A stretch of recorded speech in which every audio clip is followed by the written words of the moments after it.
حبايبي، السلام عليكم ورحمة الله وبركاته. عاملين ايه؟ يا رب دايما تكونوا بخير. النهاردة هنعمل مع بعض طريقة للبسبوسة سهلة وسريعة وبسيطة وجميلة وخطيرة، والنتيجة بتاعتها مضمونة. هنعمل اللي هي الاكياس. انا جبت بلح الشام. جميلة اوي، اسمها بلح الشام، لا حلو الشام. آه ده كيس فيه كل حاجة، البيكنج باودر وجوز الهند وكل حاجة، وهنستخدم معاها كوباية زبادي ومعلقة عسل كلوكوز. هي دي المقادير بتاعتنا، مفيش ولا اكتر ولا اقل. هنا معلقتين السمنه، هننزل بيهم كيس البسبوسه ونبس البسبوسه كويس جدا. لازم حبات السميد تبقى منتشره فيها السمنه كلها. وفي المرحله دي ما يهمكيش، انما اول ما ننزل بالمكونات التانية يا دوبك هنقلب بس.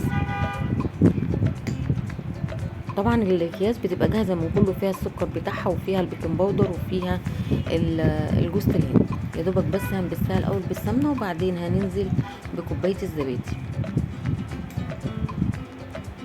ودي معلقه الجلوكوز عشان متجمده شويه، فانا هضطر ان انا اسيحها في معلقتين ميه مغليين بس.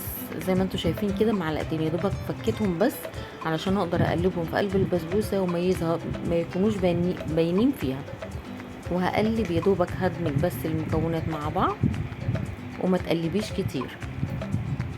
هنا معايا صينيه مدهونه كويس جدا بالسمنه، هنزل بيها بخليط السمنه وافردهم كويس، وافضل اهبط كده علشان خاطر تكون متساويه وما يكونش فيه داخلها هوا.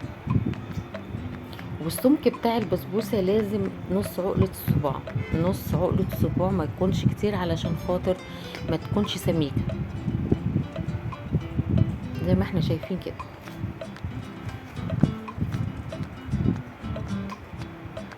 هنا هنعمل الشربات على ما البسبوسه تستوي. هنزل بكوبايه ونص سكر على كوبايه ونص ميه. دي كوبايه ونص سكر كده، وهنزل بكوبايه ونص ميه. اولع عليها النار، واول ما تغلي هنزل برشه ملح وعصره ليمونه بس. هنا الشربات بتاعي كان خلص خالص، يا دوبك عصرت عليه عصرة الليمونة ورشة ملح، وهنزل بواحدة فانيليا يا دوبك ياخدوا غلوة وخلاص. على كده الفانيليا بتبقى اخر حاجة. كده الشربات بتاعي بقى جاهز. هقلبه عشان الفانيليا، وهبتدي بقى اشوف البسبوسة اخبارها ايه. بصوا هي لسه كده البسبوسة في الفرن، بصوا لونها وجمالها خطيرة. يا دوبك طلعتها، انا لسه ما سقيتهاش، بصوا طرية ازاي. هبتدي انزل بالشربات بتاعي على كذا مرحله. سامعين الطشه؟ كان نفسي اسمعكم الطشه. كده ان البسبوسه بتاعتي نجحت 100%. اول ما انزل بحبه وتشربهم، انزل بالحبه التانية لحد ما احس ان خلاص هي استكفت. يا دوبك اخليها يعني ايه، انا هوريكم المرحله اللي انا قصدي عليها. كده شربت، هحط بقى حبه تاني واسيبها بقى تشربهم براحتها، لان دول هتشربهم على المدى يعني. بس كده المرحلتين الاولانيين شربتهم على طول، لكن دي هتبتدي بقى ايه، تشربهم حبه في حبه في حبه لحد ما يختفوا تماما. هنا البسبوسه شربت، وهسيبها بقى اغطيها علشان تفضل طريه معايا. هغطيها بحاجه واسيبها فتره. هنا سبتها فتره، بصوا شربت الشربات الزياده ازاي، وفي نفس الوقت طريه وجميله معايا ازاي. بصوا خطيره.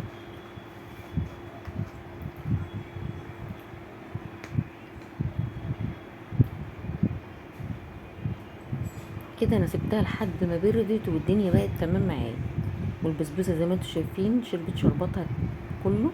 هبتدي بقى اغرف معاكم واوريكم بعد ما اقطعها هتبقى عامله ازاي. زي ما انتم شايفين كده هي مش متحمله. من عوامل نجاح البسبوسه ان انت ما تقعديش تقلبي فيها كتير. زي ما احنا شايفين كده. انا بقى بعشق الطروف دي، بصوا عامله ازاي بالبسبوسه، فعلا بسبوسه. على فكره انا اول مره اعمل البسبوسه وتنجح معايا، انا مش هكدب عليكم. انا جربتها كتير قوي قوي قوي، وبصراحه ما نفعتش معايا، بس بصراحه منتجات حلو الشام خطيره. انا بقى بعشق الحروف دي، بعشقها. لو حابه تعملي البسبوسه بقى بالقشطه، في المرحله دي ممكن تحطي عليها قشطه كريم شانتيه، فبراحتك. لو انت حابه برضو تحطي مكسرات في البدايه خالص، تمام، مفيش مشاكل. لكن انا كنت بحب البسبوسه الساده فعملتها الساده، لكن لو انت عايزه المكسرات فبراحتك.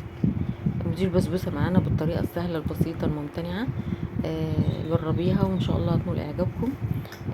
وما تنسوش اللايك بتاعي والاشتراك في القناه والتعليق الحلو اللي بيفرح قلبي.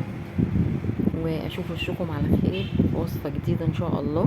والسلام عليكم ورحمه الله وبركاته.